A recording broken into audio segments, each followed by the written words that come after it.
Well, hello there. I'm Cool Gray, and this is Cool Gray in Studio A, the podcast. We just wrapped up season 1, and I am so excited. It went well. It went so much better than I expected it to go. Not that I expected it to go badly, but it went really well. And I have my amazing guests to thank for that. So in order to wrap up the season, celebrate the holidays, come back in the new year with season 2, I just wanted to put together this little compilation of excerpts from the 6 episodes that we did in season 1 and tell you a little bit about those. So we did a series called Creativity Born of Trauma, and we talked to 6 people about their experiences, either recovering from trauma through their creative expressions or people who are working in various therapeutic fields that use creativity as a way to help people recover from their traumatic experiences. So what you're going to hear are just little excerpts from each of the episodes in the series. They'll kind of crossfade in and out of each other. And I'm making this one available in video. Why? Because I want you to know that if this is the way you're experiencing the podcast for the first time and you like the video, you can become a Patreon supporter at the $10 level or above, and you'll be able to get full video versions of every single episode every time, as well as monthly minisodes and quarterly blooper reels that are not available anywhere else. Otherwise, the audio version is always available on YouTube and it's always available on your favorite podcast platform. So why don't you go ahead and listen, fall in love with what we're doing here, and then subscribe so that you don't miss a single thing coming up in 2023. And so today, I want to give special thanks to my guests, and they are Skip Sams, Ross Hamil, Dr. Tonya Winchester, Nomar Slevik, Emma Nottage, and Pat Lewis. You guys made this rock. I'm very grateful. The conversations were delightful. I'm thrilled with all of them. We're going to start off with me talking about a little bit about why I was doing the podcast in general and why I chose Creativity Born of Trauma to be the very first series that I did. And then we'll go ahead and give you those excerpts. So get your listening ears on. Here we go. So the YouTube channel started about 6 years ago. In 2014, I went through a very traumatic experience that resulted in a formal PTSD diagnosis. And that looked for me like essentially not moving from my favorite spot on the couch for the better part of 2 years. A great deal of social anxiety, an unwillingness to leave the house for fear that I might encounter someone in the neighborhood, and just an unwillingness to go to parties, not feeling confident, not feeling that I had a community or in some ways a world anymore.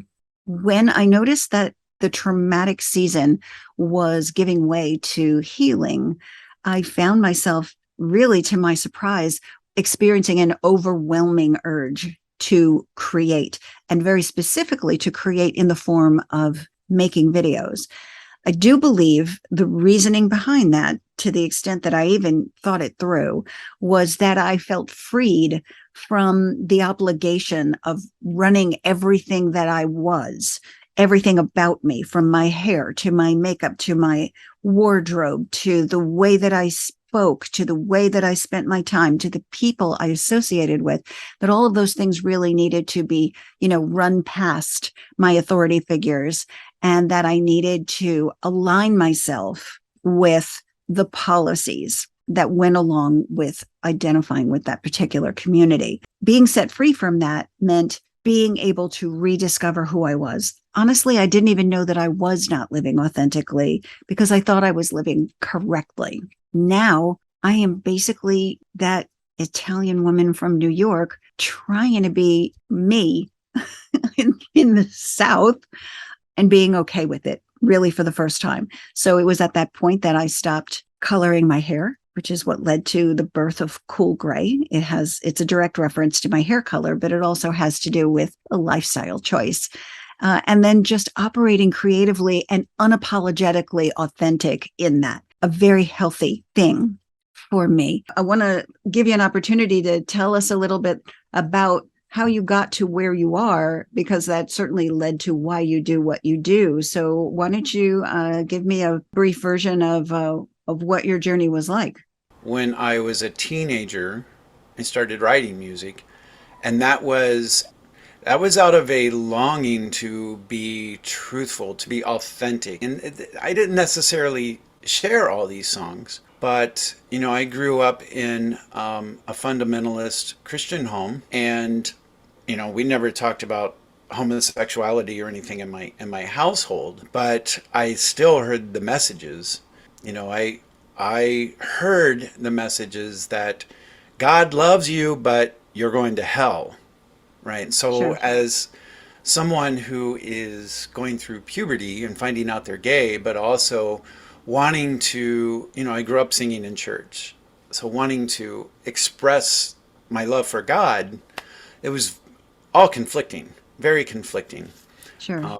One of my inspirations for writing was Amy Grant. And Amy Grant wrote songs not all about praising Jesus and praising God. Amy Grant wrote about feelings. And that's why she became such a huge success, because nobody was ever doing that. They weren't writing about their feelings. So that gave me like the inspiration to write about my feelings.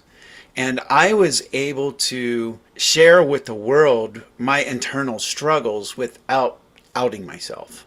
And behind the scenes, I became bulimic. I was sexually active at the time. That became one of my first addictions. I was looking for validation from men, but I was looking for it in the wrong place and in the wrong way.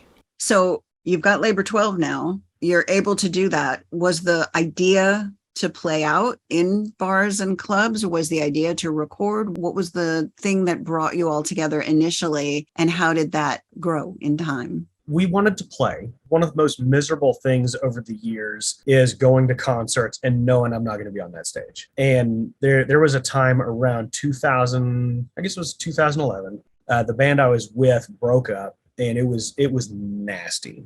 I probably have some PTSD from it.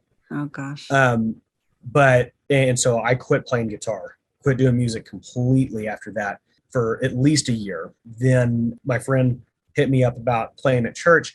But, the longer I did that, I got bored with it because it was predictable. Some days it was fun, but I couldn't play like I really wanted to play, not at the first church. I want to write original music. I don't want to play covers.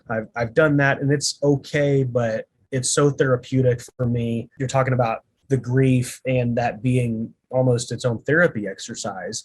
That's always been a big deal for me. Of course, the music's matured as I've gotten older, and the content is less about pithy high school or early adulthood things that everybody whines about. Teenage angst. And it's teenage angst, yes, very much. And it's grown into, as you heard with the song I sent you, it's turned into something that almost everybody can identify with, no matter where they are in life. So that was a big part of it, was just basically, extracting the poison out of my body. And, along with that, wanting to play on stage, because there's just an energy that you can't get any other way. For sure. And I know that's true. One of my greatest accomplishments with a band was, we have a fairly large radio station here, and they had a birthday bash, and we got to be the opener. By the time we went on as the first band, the venue was at capacity. We'd had our song in rotation on the local radio station regularly. And when we played that song, I could not hear my floor monitors over the crowd singing to me. That's such a great moment.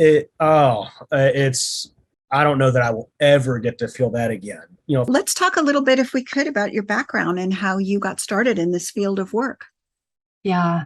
I wanted to become a naturopathic doctor when I was very young, because I became quite disenchanted with the Western medical system. Going through my own health challenges as a child and as a teen, I just wasn't getting the answers that I was wanting. And in grade 12, I was actually introduced to alternative medicine. And it was just like, oh, there's other options out there, ways that I can help people and be kind to people and really get to the root cause of what is causing struggling and suffering. And so I went into university, and immediately after university studied naturopathic medicine and became a naturopathic doctor. And I loved being a naturopathic doctor for a long time, until I didn't. And the reason I didn't is there was just this level of dissatisfaction that I was finding, because I would sit with a patient and put together this awesome treatment plan for them. And they'd come back to me and they'd be like, eating my broccoli is hard. And I'm making light of this metaphor, but essentially they'd come back and say whatever it was that they needed to do to take care of themselves was really hard. And I sat with this for a long time, fascinated by this decision in human psychology where we decide to show up for ourselves and take care of ourselves and then do that again the next day and then do that again the day after that. And realizing it's not the actual act, it's not going to bed at 10 or drinking enough water or eating our broccoli or getting enough exercise. That's hard. It's the decision to do that. Sure. And then I became really interested in why it's hard to take care of ourselves. And I had many false starts looking for a solution to this problem that I had discovered until I landed on something called neurolinguistic programming and its discovery as a tool to help people with this like root cause moment of decision making for their own well-being, for their own worth, really opened up a lot of doors of possibilities. And just seeing how using those tools that come out of NLP allows people to rediscover their own worth and their own value, which allows them to, show up for themselves on a daily basis. Thinking about not being here anymore is also, in a way, a coping mechanism, in my view. Unless you're actively making a plan, thinking about maybe things would be better if I weren't here, it honestly doesn't count. And I'm saying this because it's been said to me by professionals, and I was a grief counselor for several years. And a lot of the time when we're missing somebody that we've lost, or we're processing a traumatic event, or we're going through any level of emotional pain, we're built to avoid pain and seek pleasure. It's why we can identify those things. Of course, we're pain averse. And if it's emotional pain, it's no different than physical pain. Nobody wants to be in pain. So we're always seeking to get out of that pain. And some of us just choose healthier ways to do that than others. And some of us make mistakes that, we end up not having any choices anymore on the other side of. For you, I know we're not going to get very deeply into the nature of your trauma, but it was something that you started having to cope with at a relatively young age, as you've mentioned it to me, and something that was enduring through your formative years, if I have that correct. Yeah. So you started out really struggling. It's no surprise that you would end up having to deal with anxiety and depression. What did you do, if anything, in terms of getting professional help with those things, in addition to some of the creative expressions we've been talking about?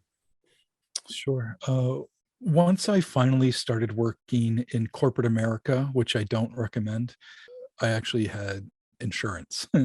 And so that allowed me to be able to get into therapy. And I was trying to find, I didn't really know what I was looking for, but I wasn't looking for a pill pusher, and that can be a problem in my area. I'm sure it's a problem everywhere, but I was trying to find somebody that maybe kind of came at psychology or psychiatry from a holistic point of view. And I wasn't sure if that was, if I was barking up the wrong tree. Is that a thing, and I found somebody. And I wouldn't say it fit all the parameters, but they were open-minded therapy sessions. And I just really appreciated that. And they in turn also gave me additional coping mechanisms on top of what I was already doing creatively. And those sessions lasted for a year and a half, maybe.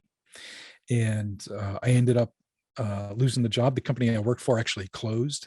And so I lost my insurance and ended up not being able to go anymore. But I harnessed and took, and I still to this day use a lot of those coping mechanisms. Did you talk about your creative expression as a part of the therapy? Was that something that was encouraged by your therapist? Absolutely. And they were the one that helped me to realize that even at a young age, when I was discovering music and also this passion for the paranormal, that I was creating my own escapisms, if you will. Mm-hmm. And being that age and not really knowing that you're doing that, you might not be doing it in the most healthy way, which is avoidance completely, immersive as much as you can, and avoidance completely. Mm-hmm. And it's so common though.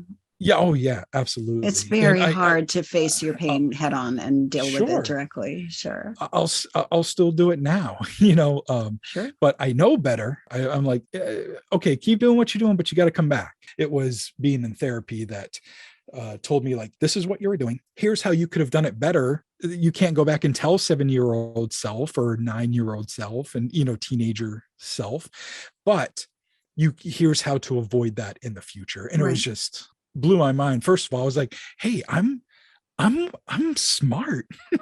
I'm smarter than I thought I was. I can't believe I was doing that. All right, it wasn't the healthiest way, but it was actually some building stones or some stepping stones, if you will, to get to a healthier place. And it's really cool that it was intuitive. I'm proud of myself, and I can count on one hand things that I am proud of myself about, and that's one of them. Yeah. Well, good. Hang on to that. Those are the kinds Yeah. of things that we need when we're indulging in self-doubt, and Mhm. all of us that are creative have to deal with that little demon every now and then. Yeah. Because we are siblings, and because a big part of being siblings is to try to torture each other as much as possible, I never did stop singing. I didn't get any better, but I did get louder, especially when I was near her. And it's part of the way we express our love for one another. So Oh, definitely. I And don't want her feeling badly. you've just reminded me, I shared with you, I have an older sister as well. And the running joke in our family when I was growing up, particularly in my teenage years, when I was processing teenage angst, was I'd go to the piano. And it was this piano. I've had this piano since I was young. So it's my friend. It's been with me all the way. And I used to go to the piano and make up music. And quite often it was in a minor key and quite dramatic. Very angsty. And my sister used to say, oh, we can tell Emma's in a mood again because she's playing that meaningful music. And I remember at the time, I probably got quite riled up by that.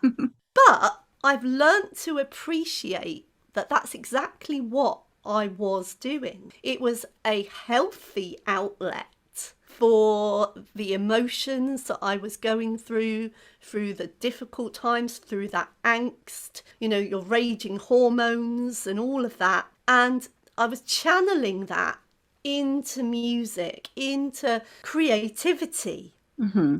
And I also think that throughout our life, music can help us do that.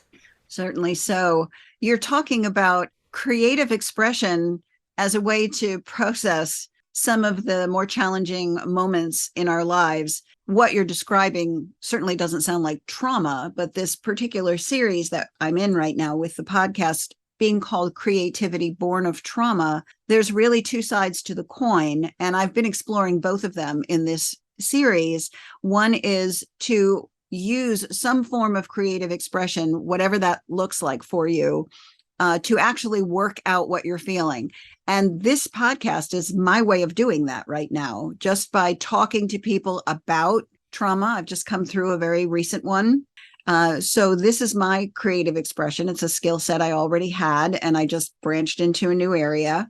But to use creative expression as an intrinsic part of the healing process seems to me to be where this journey has taken you. So talk to me, if you would, a little bit about the two sides of that coin. Yeah, thank you, definitely. So it's interesting when you said, oh, that doesn't sound like trauma. I know it's quite, at the moment, there's quite a thing going on about a discussion about what trauma is. Yeah.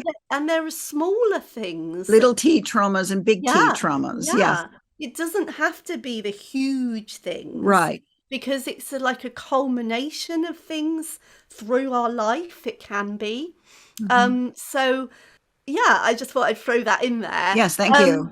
But I've had the big things as well. 5 years ago, I actually had some major surgery because I experienced an ectopic pregnancy. After surgery, wow, I woke up to be told, we've saved your life. Oh dear. And that does something to you, certainly since that day, I'm a lot more pragmatic. I have that sort of thing. It is what it is. We can't change things, but we can move forward and we can choose how we react to things. But going back to music related to that, certainly my musical expression after that event, I was very thankful for. Listening to music is very powerful.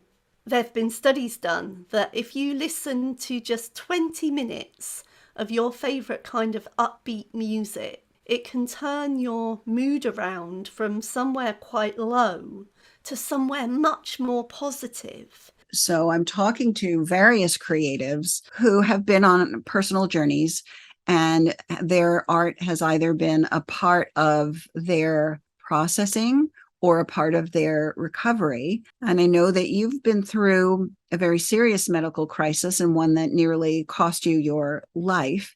This happened during a period when you and I were not in regular contact, so I did not know until very recently what you had been through, and I still really don't know your story. I'd like to invite you to share it now, whatever you're comfortable sharing with us. I ended up with sepsis, and which is a blood poisoning. They didn't know if I was going to survive. I woke up and I did not feel good at all, and something told me, I better go to the hospital. They said, we're going to have to do some exploratory and find out what's going on. And I never thought that I was going to wake up 2 weeks later to, my husband just looking at me saying, "Oh my God, honey, we almost lost you." He was crying and I was like, "What?"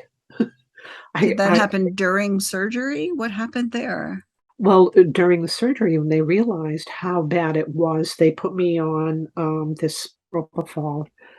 And so it's kind of an induced coma is what they put me on, because they had to intubate me. Now, during that time, you did not know that you had been in a coma for 2 weeks, but you were having quite an extraordinary experience while your loved ones were worrying over you in a hospital bed. What would you like to share with us about that? While I was out, they were preparing my family and my husband for my passing.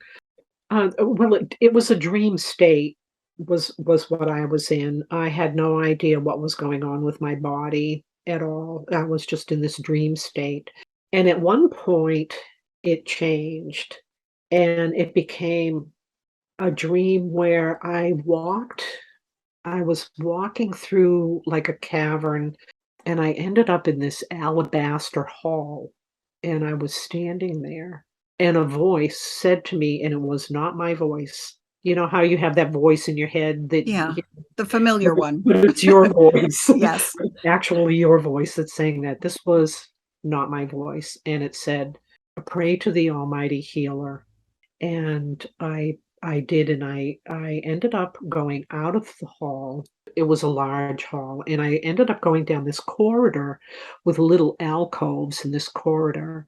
And in one alcove, there was a well, and on the side of the well was a samurai with a sword, and he was kind of kneeling near this well, and I knew that I didn't want to go there. And I kept going, and I ended up going into this tent where there was purple cloth. And I sat down and I wrapped myself in this purple cloth, and I wrapped a turban almost around my head with the purple cloth. And I found a small piece of alabaster, and I knew that I had to carve this little piece of alabaster into a white tiger, and in the forehead of the tiger to take a piece of turquoise and put that in the forehead of the tiger and bring it to a lotus fountain and place it on the fountain. I took that to really be a very spiritual dream when I was basically on the edge to go, and it was the decision that I would have to make. That some people, they say, oh, they saw the light and they crossed over, that kind of thing, but I feel like, well, maybe I was in the waiting room filling out the forms. That was season 1 in a nutshell. I hope you'll come back in 2023. Starting on January the 5th, we are going to do our second series, and that one is called Personal Paranormal Encounters. And boy, do I have some fascinating guests lined up for you. Seriously, no matter what your level of interest is in this subject matter, we've got UFOs, we've got psychics and mediums, we've got ghosts and poltergeists, we've got cryptids. How can you possibly resist? Come on back and listen to that. After that, we are doing another series on changing ideas in mental health. And then after that, we're doing another series on the creative process, where we've got some amazing guests coming through to talk about how they get from that first spark of an idea to a finished piece of art. So come and explore these people. I am having interesting conversations with interesting people. Do you have something better to do? I think not. So in the meantime, let me wish you the very best holiday season ever. I want to thank you for listening. I say, come on back, and I will see you next time. Cool Gray in Studio A is a Fine-Tune Services production. It exists for entertainment purposes and is not intended to be used as a sole source of information or advice on any subject. Find and follow this podcast at coolgraystudios.com.